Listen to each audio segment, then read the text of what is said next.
दोस्तों नमस्कार, मैं हूं प्रदीप कुमार। आप देख रहे हैं पॉलिटिकल आइडिया। पॉलिटिकल आइडिया के आज के इस अंक में आप सभी दर्शकों का बहुत बहुत स्वागत है। दोस्तों 2024 के लोकसभा चुनाव में कांग्रेस के साथ साथ कुछ क्षेत्रीय दलों को भी बड़ी सफलता मिली थी, चाहे वो द्रविड़ मुनेत्र कड़गम हो, चाहे वो तृणमूल कांग्रेस हो, चाहे वो शिवसेना हो, चाहे वो एनसीपी हो महाराष्ट्र में। लेकिन लोकसभा चुनाव के बाद जितने भी चुनाव हुए उन सभी चुनावों में इन सभी राजनीतिक दलों का बैंड बज गया। तमिलनाडु में द्रविड़ मुनेत्र कड़गम का बैंड बज गया, वहां टीवी के सत्ता में आ गई।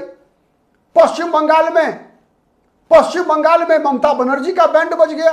भारतीय जनता पार्टी को 18 से 12 सांसदों की पार्टी बनाने में सफल हो गई थी ममता बनर्जी 2024 के लोकसभा चुनाव में। लेकिन जब 2026 में विधानसभा का चुनाव हुआ तो ममता बनर्जी का बैंड बज गया। भारतीय जनता पार्टी 200 प्लस सीटें जीतकर सरकार बनाने में कामयाब है। आज महाराष्ट्र में तो 6 महीने के दौरान ही भारतीय जनता पार्टी ने पासा पलटा था।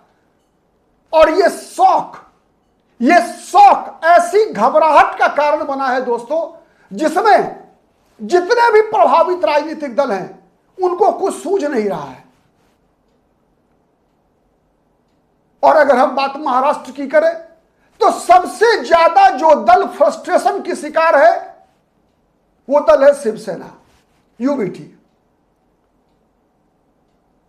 और शिवसेना यूबीटी में जो व्यक्ति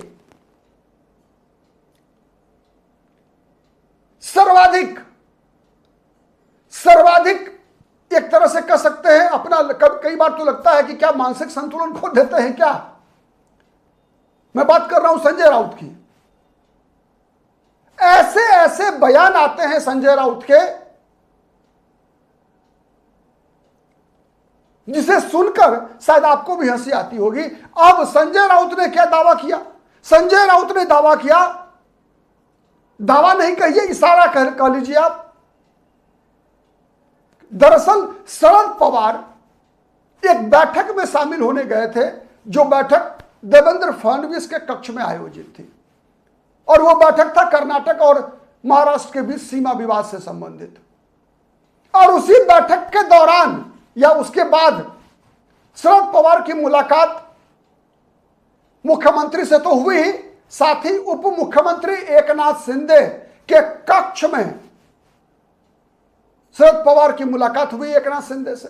और उसी कक्ष के हॉल में, एकनाथ शिंदे के हॉल में ही शरद पवार ने अपने विधायकों से भी मुलाकात कर ली। चूंकि अब बहुत विधायक दल उनकी बहुत छोटी हो गई है, तो वहीं पर एक बैठक कर ली शरद पवार ने। उसी बैठक पर कटाक्ष करते हुए संजय राउत ने कहा कि शरद पवार गद्दार नेताओं को इज्जत दे रहे हैं। और वहां दूसरी तरफ कानाफूसी शुरू करवा दी कि शरद पवार भी तो अब एनडीए में जा रहे हैं, भारतीय जनता पार्टी के नेताओं से मुलाकात हो रही है, एकनाथ शिंदे से मुलाकात हो रही है। देवेंद्र फडणवीस दिल्ली गए हैं बात करने के लिए अपने हाईकमान से, आला कमान से, अमित शाह से, नरेंद्र मोदी से कि शरद पवार को एनडीए में लाने का रास्ता क्या तैयार होगा। वस्तुतः शरद पवार और देवेंद्र फडणवीस दोनों ने इस संभावना से इनकार कर दिया, मना कर दिया कि ऐसी कोई बात नहीं है। साधारण सी बात थी कि शरद पवार उस बैठक में शामिल होने गए थे, जो बैठक बुलाई गई थी महाराष्ट्र और कर्नाटक के सीमा विवाद पर।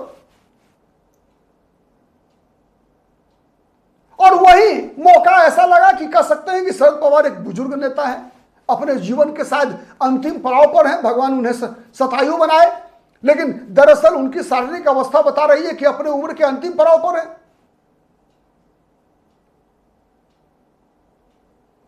तो इसीलिए वही बैठक कर ली। अब उस बैठक पर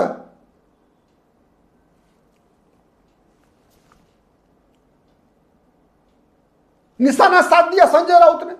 कहा कि शरद पवार को किसी भी कीमत पर एकनाथ शिंदे के कक्ष में जाकर एकनाथ शिंदे से मुलाकात नहीं करनी चाहिए थी। यहां तक पूछ लिया कि क्या एकनाथ शिंदे का कद वाईबी चौहान जैसा है, क्या वसंत दादा पाटिल है एकनाथ शिंदे। अरे भाई छोटी सी बात है, फुंसी को भगंदर बना रहे हैं आप।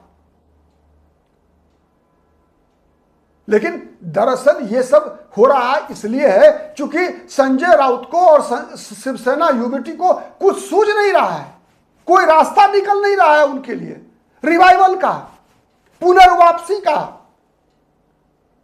हर रास्ता बंद होता हुआ दिखता है और विशेषकर संजय राउत को इसलिए कि माना जाता है कि उद्धव ठाकरे जिस रास्ते पर चल पड़े 2019 में, या 2019 से पहले भी 2014 से ही, आपको याद होगा दोस्तों कि 2014 में भारतीय जनता पार्टी और शिवसेना दोनों मिलकर लोकसभा चुनाव लड़ी थी, मिलकर लड़ी थी लोकसभा चुनाव। लेकिन विधानसभा चुनाव आते आते परिस्थिति ऐसी पैदा हो गई कि भारतीय जनता पार्टी और शिवसेना अलग अलग चुनाव लड़ी, और जब परिणाम आया तो शिवसेना भौचक रह गई, Bharatiya Janata party single largest party बनकर उभर कर आई। वो पार्टी जो चौथे नंबर की पार्टी थी महाराष्ट्र में, पहले नंबर पे पहुंच गई।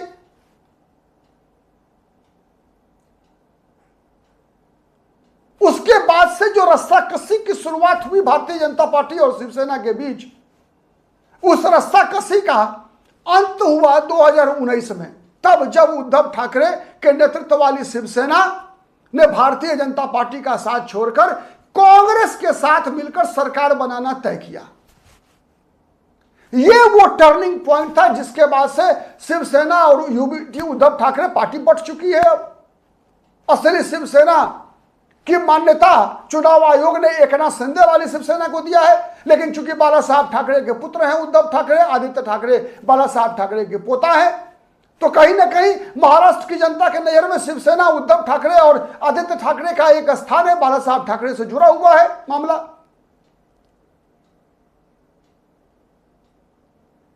तो ये परिस्थिति ऐसी पैदा हुई कि अब वापसी का कोई रास्ता दिख नहीं रहा, और भारतीय जनता पार्टी और एकनाथ शिंदे, देवेंद्र फडणवीस और एकनाथ शिंदे चुन चुन कर उद्धव ठाकरे एंड कंपनी से बदला ले रहे हैं।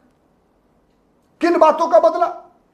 तो बदला 2019 में, जब भारतीय जनता पार्टी और शिवसेना विधानसभा चुनाव, भारतीय जनता पार्टी ने अपनी कई जीती हुई विधानसभा की सीटें शिवसेना को दे दी थी, और उसके बावजूद शिवसेना उद्धव ठाकरे ने भारतीय जनता पार्टी के साथ सरकार बनाने के बजाय उद्धव ठाकरे केवल मुख्यमंत्री बनने के लिए कांग्रेस के साथ चले गए। और उससे पहले एक बैठक हुई थी मातोश्री में, मातोश्री में वो बैठक हुई थी जिसमें अमित शाह मिलने गए थे उद्धव ठाकरे से।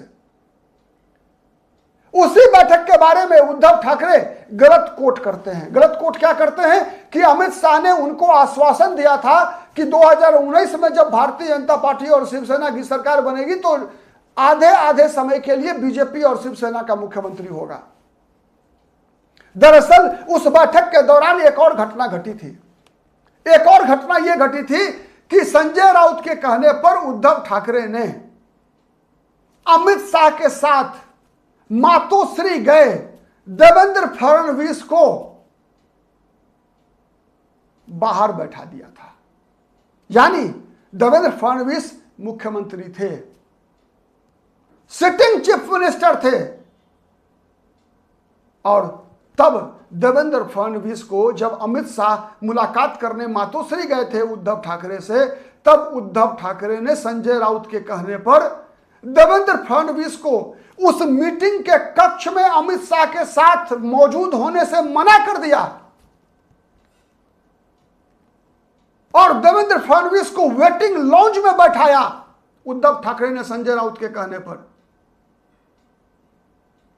इसीलिए भारतीय जनता पार्टी भी, देवेंद्र फडणवीस भी कोई मरम्मत करने को तैयार नहीं है उद्धव ठाकरे पर, कोई दया दिखाने को तैयार नहीं है। दोस्तों याद कीजिए आप, जब शिवसेना को तोड़ने में कामयाबी हासिल हुई की थी देवेंद्र फडणवीस ने, एकनाथ शिंदे को उद्धव ठाकरे से अलग करने में कामयाब हुए थे देवेंद्र फडणवीस। उसके बाद उद्धव ठाकरे को मजा चखाने के लिए, बदला लेने के लिए अपने अपमान का, उप मुख्यमंत्री तक बनने को सहमत हो गए थे देवेंद्र फडणवीस। तो दरअसल ये जितना भी फ्रस्ट्रेशन निकल रहा है संजय राउत की जुबान से, या फिर आनंद दुबे जैसे जो प्रवक्ता हैं शिवसेना के, वो लगातार कांग्रेस पर हमलावर हैं। हर छोटी छोटी बातों पर बीजेपी को घेरने के बजाय कांग्रेस को ही घेर लेते हैं। अब तक शरद पवार कम से कम इस आरोप प्रत्यारोप से बाहर हुआ करते थे। शिवसेना चाहती थी, संजय राउत लगातार प्रयास करते थे कि शरद पवार का साथ लेकर कांग्रेस को किनारे लगाया जाए, लेकिन अब कांग्रेस को भी, शरद पवार को भी शायद ये एहसास हो चुका है कि संजय राउत बिन पेंदी के लोटा है। इसीलिए शायद अब लगता है कि संजय राउत की बात को शायद शरद पवार भी नोटिस नहीं लेते होंगे, एनसीपी शरद चंद्र पवार भी नोटिस नहीं लेती होगी, वैसे ही जैसे कांग्रेस पार्टी। आप क्या सोचते हैं? आप कितने सहमत हैं? कमेंट करके बताइएगा। और हमारा विश्लेषण पसंद आता है तो प्लीज लाइक कीजिए, शेयर कीजिए, जिससे कि अधिक से अधिक लोगों तक हमारी बातें पहुंच सके। अब तक यदि पॉलिटिकल आइडिया को सब्सक्राइब नहीं किया है मित्रों, तो प्लीज सब्सक्राइब कीजिए। आज के लिए इतना ही, फिर मुलाकात होगी किसी अन्य मुद्दे पर। तब तक के लिए नमस्कार।